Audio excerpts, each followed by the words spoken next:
أعوذ بالله السميع العليم من الشيطان الرجيم. بسم الله الرحمن الرحيم. الحمد لله رب العالمين، الصلاة والسلام على أشرف الأنبياء والمرسلين سيدنا محمد وعلى آله وصحبه أجمعين. قال رب اشرح لي صدري ويسر لي أمري واحلل عقدة من لساني يفقهوا قولي. سبحانك لا علم لنا إلا ما علمتنا إنك أنت العليم الحكيم. ولا حول ولا قوة إلا بالله العلي العظيم. أما بعد.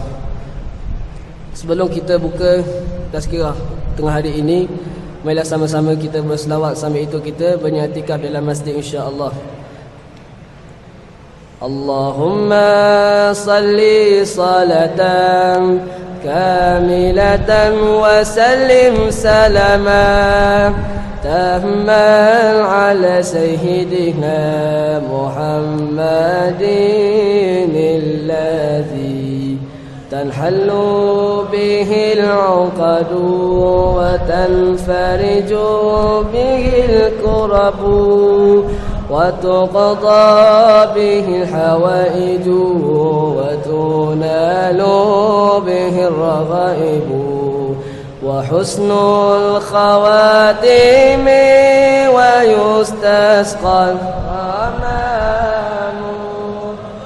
بوجهه الكريم وعلى آله وصحبه في كل لمحات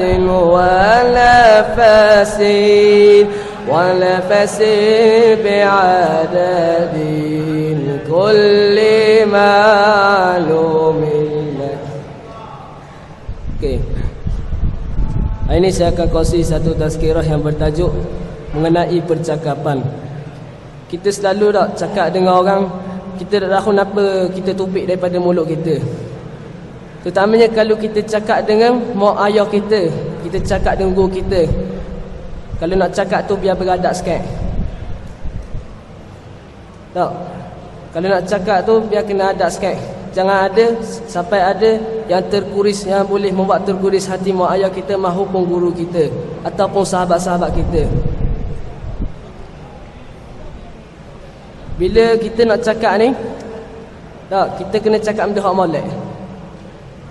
Lepas tu selagi jangan ada hak yang ada berbalah-balahan, berunsur berbalahan sesama manusia. Dalam hadis Nabi kata berlemah lembutlah sesama manusia.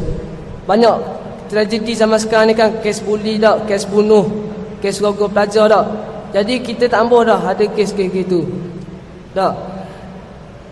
Jadi biarlah sekolah ni kita ikut amalan sunnah Nabi insya-Allah. Lepas tu saya nak tegur satu benda, iaitu kalau bila nampak je orang buat salah, dalam hadis Nabi kata man ra'a minkum munkaran falyughayyiruhu biyadihi. Siapa yang nampak orang buat munkar, maka cegahlah dia dengan 3 benda, iaitu tangan. Tak tangan terkurang tak daripada mulut kita. Contohnya sekolah, contohlah ada seorang pelajar ni buat salah, contoh dia isap vape. Lepas tu kita tegur dia. Kita tegur dia dengan cara hak baik dulu.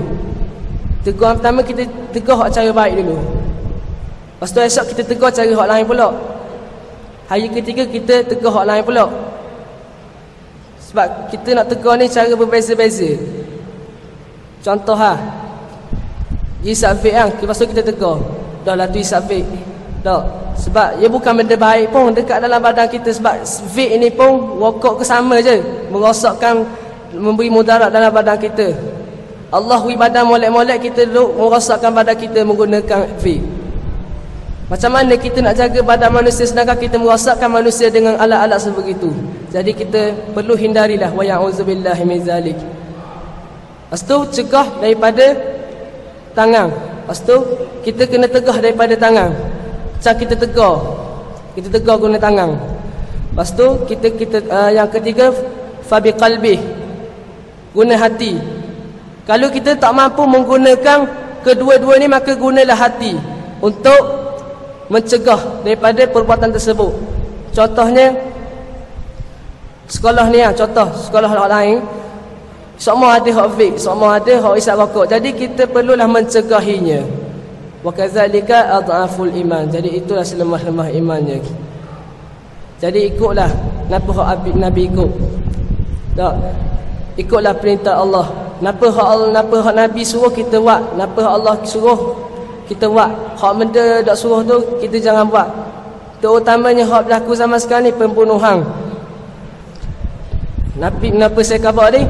Berlemah lembut sesama manusia. Janganlah ada saling berbunuh-bunuhan.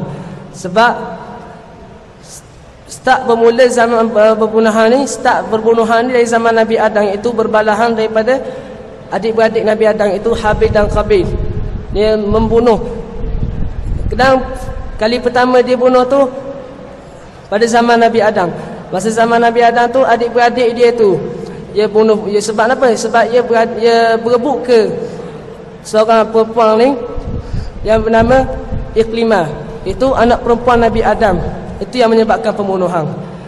Jadi saya nak khabar sini, jagalah, tak, jagalah emosi kita, jagalah akhlak kita. Bila kita duduk dekat luar kawasan sekolah, bila kita duduk di luar kawasan sekolah, jagalah adab. Jagalah adab dengan orang luar, jagalah adab dengan orang awam. Bukan setakat dengan mak ayah, guru kita, rakan-rakan kita, malah orang awam di luar sana juga, insya-Allah. Jadi itu saja tazkirah saya hari ini. Wabillahi taufiq wal hidayah. Assalamualaikum warahmatullahi taala wabarakatuh.